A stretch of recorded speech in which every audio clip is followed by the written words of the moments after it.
Yo, what's going on, y'all? It's Cone back here again tonight with another episode of After the Buzzer, the show where I recap the NBA games from the night. There are only 4 matchups on tonight's slate, so it'll probably be one of the shorter episodes. However, there's one player that I'm way overdue to talk about because he's been dominant this season, even to a level that I don't think I realized until I checked out the stats tonight to get ready for this video, and he is ridiculous. His team is on a surge, and I feel like he doesn't quite get the credit that he deserves. Without further ado, make sure to like and subscribe if you enjoy, hit that notification bell so you don't miss out on any of these videos, and let's go ahead and get right into it. Of course, the player I want to talk about is Joel Embiid of the Philadelphia 76ers. Tonight, they faced off against the LA Clippers in Los Angeles, and it was a close one for part of it in the third quarter in particular. LA being down pretty big in the first half, managed to push back pretty heavily and even took the lead at one point. But in the fourth quarter, Philly once again put in their starters, and by then it was basically over. They were up by as much as, I believe, 17 in the fourth quarter and would end up winning by 10 points. The Clippers are currently in free fall in the standings. Despite this being one of their healthier games, they really just seemed outmatched for the most part. They can't get healthy consistently. Their cohesion just isn't there because guys are in and out of the rotation in the lineup. Overall, it's just kind of a mess right now in Los Angeles. If things continue this way, they need to take a serious look at the roster and make some big moves by the deadline. But moving over to Philadelphia, this is a big win for them as they continue to dominate. Over their last 20 games, they're 16-4. They've looked all the parts of a contender. Their defense hasn't been phenomenal over that stretch. I would like to see it be a bit better, but offensively, they've been cooking. They got a great game in this one from Tobias Harris, who had 20 points, 6 rebounds, and 6 assists. He goes a bit unheralded, mainly due to his massive contract. I think people look at him and say, oh, he's overrated because he's overpaid. And well, yes, I'll agree that he is overpaid. He still is a phenomenal piece and really integral to what the Sixers do, and he's having a really good season. Tyrese Maxey, meanwhile, recently came back from injury, and he's been really solid. He had 22 points, 2 rebounds, and 2 assists in this one, and almost single-handedly kept the Sixers afloat late in the fourth quarter as they tried to rest a few of their bench guys, and the Clippers continued to try and make a push. Maxey hit a couple timely threes, set up his teammate for buckets, and overall just kept the Sixers in it until they could get the rest of their guys in.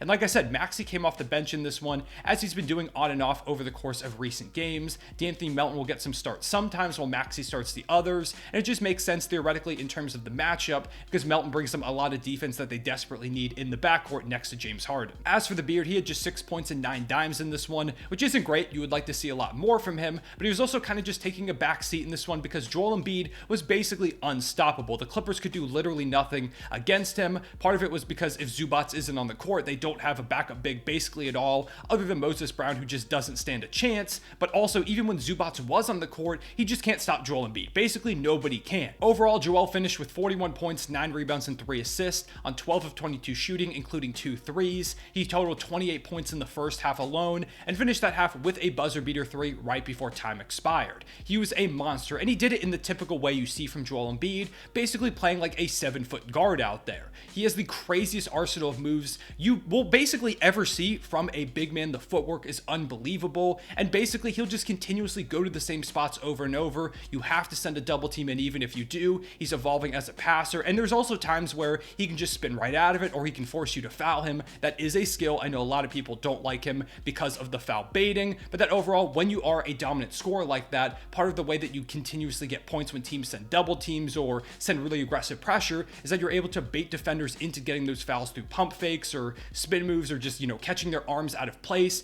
That's a skill in today's NBA, and Joel Embiid is a master at it. He also had 2 blocks in this one and was overall dominant defensively, like you typically see from Joel Embiid, to go with the crazy offensive production. And the fact that this is maybe a top 10 game for him this entire season, I had to literally look at his games. I think I ranked it 9th or 10th.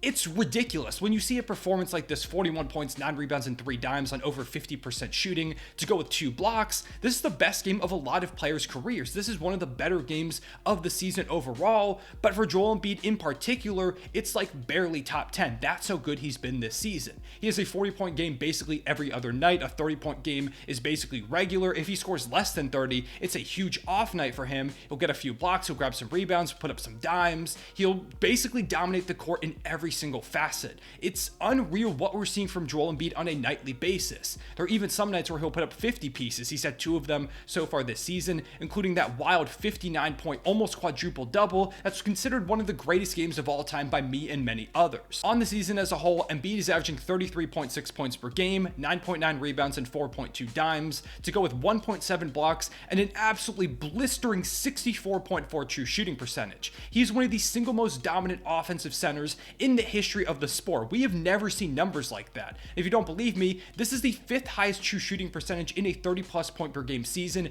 ever in the history of the sport. He's only behind Steph Curry twice and Adrian Dantley twice. He's the only center in the top 10 of the list. He's only 0.2 points per game behind Luka Doncic, who, like we're talking about, has like 60 pieces, 50 pieces, 40 pieces basically every night, and he's just barely behind him for the scoring title. If he does end up taking that crown, he'll be just the 12th player in the history of the sport to win back-to-back, join the likes of guys like Kevin Durant, James Harden, Kareem Abdul-Jabbar, T-Mac, Allen Iverson, Kobe, Michael Jordan, some of the greatest scorers we've ever seen. Embiid is in their company. Meanwhile, he has the 3rd best defensive rating in the NBA for single players, only behind Jared Allen and Nicholas Claxton, who have both been phenomenal in their own right. And that basically establishes Embiid not just as an incredible offensive player, but one of the best defenders in the league too. He protects the rim, he alters shots continuously. You have to keep an eye on him at all times. He's also incredibly mobile, as you can see from his offensive game, but defensively he can roam like a safety if he needs to, block shots from basically out of the blue. You'll never see him coming. It's remarkable what he's able to do as a 7-footer. Like I said, he is truly a 7-foot guard. He should be in not only MVP conversations, but Defensive Player of the Year conversations as well. Yet I don't really see a lot of talk about him when we discuss those things. Part of this is the fact that he's missed a decent number of games so far this season, but as the year continues to progress, that percentage will get smaller and smaller, and so hopefully that argument will kind of disappear away if he can stay healthy. Really crossing my fingers, because he has dealt with a lot of injuries towards the end of campaigns, especially when you get to the playoffs. He usually gets pretty banged up, so hopefully he can stay healthy for a full season and playoff run, which would be incredible to watch. But yeah, Embiid is amazing. And I also see people, when they talk about the best players in the world and like their top 5, Embiid doesn't get mentioned nearly as much as he should. For me personally, he is firmly in that top 5. Like, that's not even a debate for me. When I talk about the best players in the world, Embiid has to be in that top 5. What he does offensively, what he does defensively, being the leader for this Sixers team that is in championship contention. He's been back-to-back MVP finalist, 2nd place 2 years in a row. And if things continue to go the way they are now, I wouldn't be surprised if he gets another 2nd place finish or even 1st place finish if the Sixers really are this good and continue to rack up the wins, which is a big piece to him finding that eventual award. He's got to continue to win games the way that he is. He has to continue dominating offensively and defensively, and I think he will, as long as, once again, he can stay healthy, which is always the big thing with Joel Embiid. I really think the Sixers are true championship contenders when he consistently can stay on the court.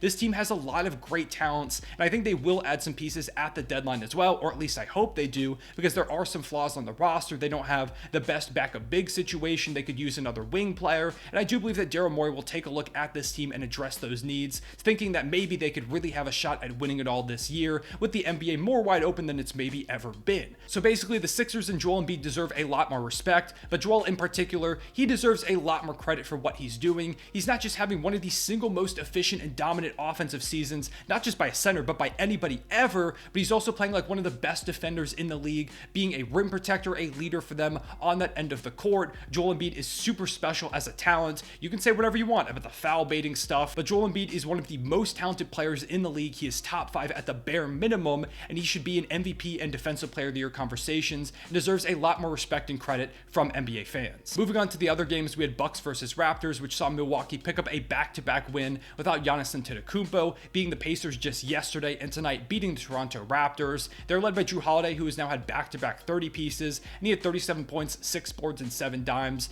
In this one, he was hitting step-back threes, playing great defense, just overall taking over when the Bucks need him the most. No Chris Middleton, no Brook Lopez for the end of the game either, because he got ejected since he threw Gary Trent's headband off of his head in some kind of scuffle and there was pushing, but he got ejected with a couple of technical fouls, so that ended up leading to Jrue having to do even more to carry this squad, and he did exactly that. And like I said, no Giannis, of course. It's making it hard to leave him off the All-Star team the way that he's playing and picking up the slack in the absence of some of these other guys on Milwaukee, and I do believe he will end up getting that selection for I think the first time in 10 years or so. On Toronto's side, Fred VanVleet led the way with 39 points, 9 rebounds, and 7 dimes. This is now back-to-back 30 pieces for him as well. He just had over 30 against the New York Knicks, and he's starting to look more and more like the Fred VanVleet that we saw last season, who made the All-Star team, so hopefully he's able to keep that up for the rest of the year. Next, we had Denver versus Portland, which saw the Nuggets pick up another win, pushing their win total to 31 on the season, leading the Western Conference at the moment, with the Grizzlies right behind them. Nikola Jokic, of course, led the way with 36 points, 12 rebounds, and 10 dimes. He is an absolute monster. It's so amazing amazing that we have him and Joel Embiid in the NBA at the same time, and I truly hope someday we get to see them in a playoff series against each other,